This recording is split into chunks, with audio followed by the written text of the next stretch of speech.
We all have a story that is connected to time. Well, today I would like to share with you my story. So I think I was in the elementary school, and there was this girl who I wanted to hang out with. I wanted to be friends with. So I asked her, I think several times, if you have time to play with me, time to go and hang out, time to do something, go to the playground together. And I kept receiving the same answer. Sorry, I don't have time for that.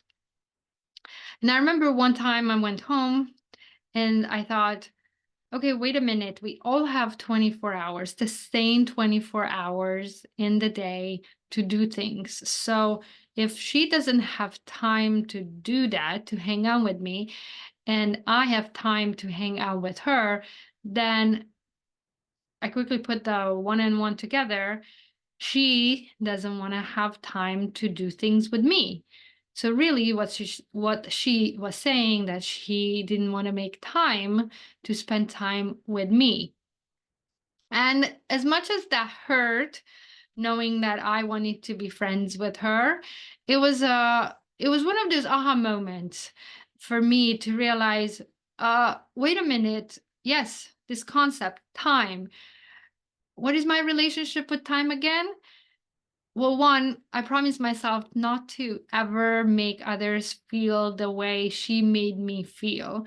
So if I don't want to hang out with someone, then I'm gonna make take the courage to tell them that, one, I don't want to make time to hang out with you because, and then give them a reason in that moment, to be really honest.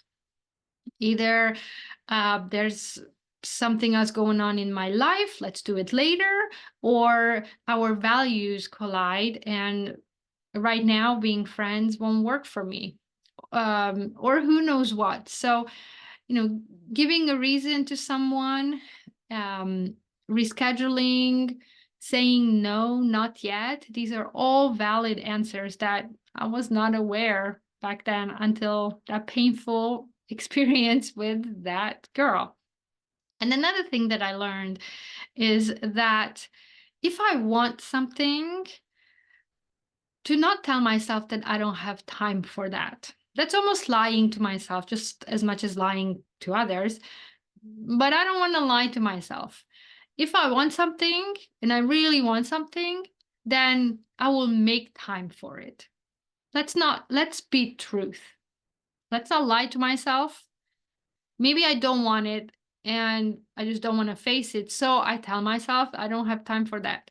So if I don't want it, I need to take a different action than to lie myself. If I really want something, then go do it. I tell myself, if I really want something, I will find a way to do it. If I really want something, I will find a person to do it with. If I really want something and I don't know how to do it, I will find someone who either has done it before, who can help me do it, or who has the time, resources, or the opportunity to teach me to do it.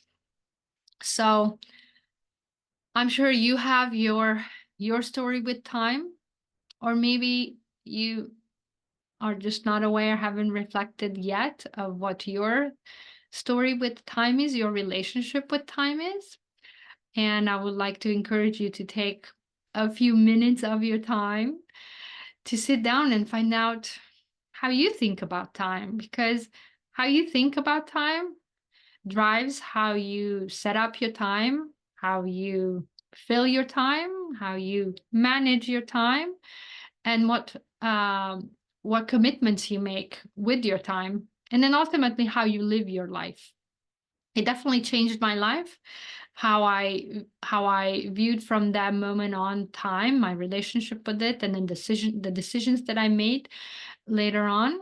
So I encourage you to can take control of what you can in your life, and one is knowing what your relationship with time is, similar to money, but that's for another video.